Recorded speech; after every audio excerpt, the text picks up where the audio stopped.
ओम नमो नारायणाय। मैं अभय मंडल संस्थान सरोज देवा जी। जो आजकल हम मार्गशीर्ष में भगवत चर्चा कर रहे हैं, तो गोपियों की जो रास लीला है उसकी महिमा का वर्णन कर रहे हैं। ये तो सबको समझा पाना बहुत कठिन है कि भगवान की लीला जो भगवान की योग माया ही है।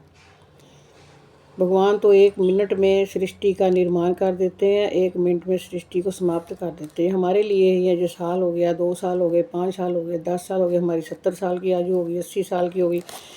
जैसे हम ये सोचते रहते हैं, ये सब भगवान की योग माया है। तो एक बार सुदामा जी ने भी भगवान श्री कृष्ण जी से पूछा कि योग माया क्या है, आपकी माया क्या है। भगवान जा रहे थे कहीं, एकदम तो रास्ते में बैठे कहीं, तो सुदामा जी बोले कि मैं स्नान करता हूँ ज़रा। उन्होंने बोला ठीक है, स्नान कर लो। वो जब स्नान करने के लिए डुबकी लगाई उन्होंने, बस वो डुबकी में ही क्या हुआ, एकदम से उनको पता चला कि उनका जन्म भी हो गया है, वो बड़े भी हो गए हैं, उनकी शादी भी हो गई है, उनके घर बच्चे भी हो गए। जब बच्चों के विवाह भी कर दिए,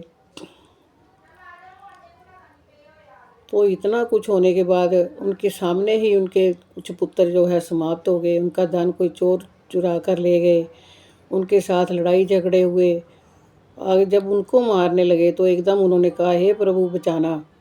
जब उन्होंने कहा हे प्रभु बचाना, तो एकदम से उनकी सुरती खत्म हो, वो आगे ऊपर।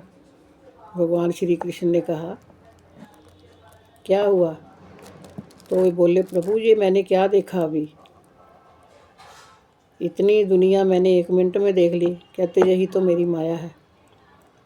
तो नारद जी को भी उन्होंने दिखाई यही माया, उन्होंने अक्रूर जी को दिखाई। इसके लिए भी बहुत सी कथाएं हैं। तो ये जो है भगवान की दिव्य लीला, इसको तो कोई समझ ही नहीं सकता। हम भी उसी लीला से, उसी योग माया से ग्रसित हैं।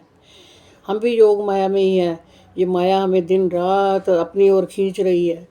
जब हम भगवान का नाम लेते तब भी खींचती है, हमारे हाथ में जब पैसा आता है तब भी खींचती है।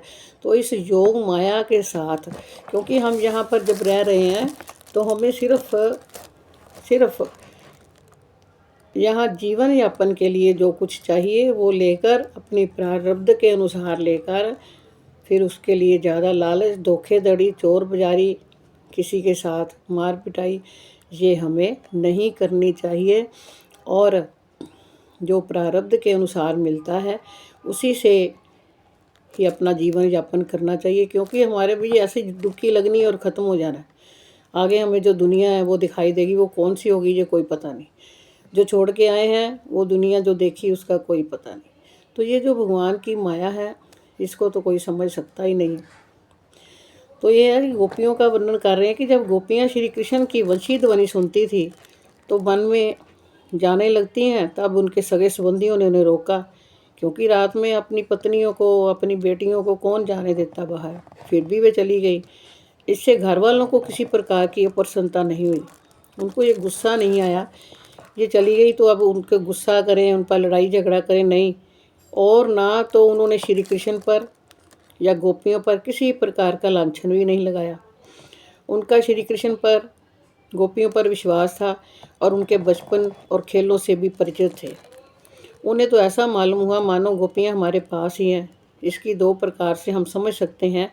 एक तो ये कि श्री कृष्ण के प्रति उनका इतना विश्वास, श्री कृष्ण के पास गोपियों का रहना भी अपने ही पास रहना है, ये तो मानवीय दृष्टि है। दूसरी दृष्टि ये है कि श्री कृष्ण की योग माया ने ऐसी व्यवस्था कर रखी थी कि गोपों को वे घर में ही दिखाई देती थी। किसी भी दृष्टि से रास लीला दूषित प्रसंग नहीं है, बल्कि अधिकारी पुरुषों के लिए तो ये संपूर्ण मनोमल को नष्ट करने वाला है। रास लीला के अंत में कहा गया है कि जो पुरुष श्रद्धापूर्वक रास लीला का श्रवण और वर्णन करता है, उसके हृदय का रोग काम बहुत ही शीघ्र नष्ट हो जाता है और भगवत प्रेम को प्राप्त होता है।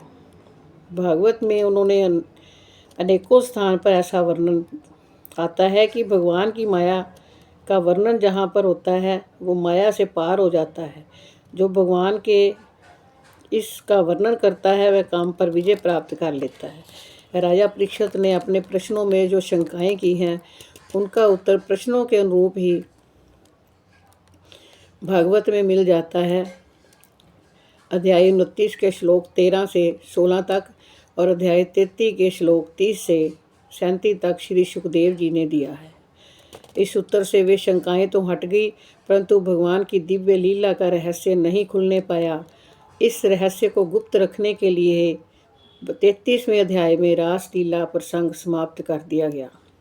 इस लीला के गूढ़ रहस्य की प्राकृतिक जगत में व्याख्या की भी नहीं जा सकती, क्योंकि ये इस जगत की क्रीड़ा नहीं है।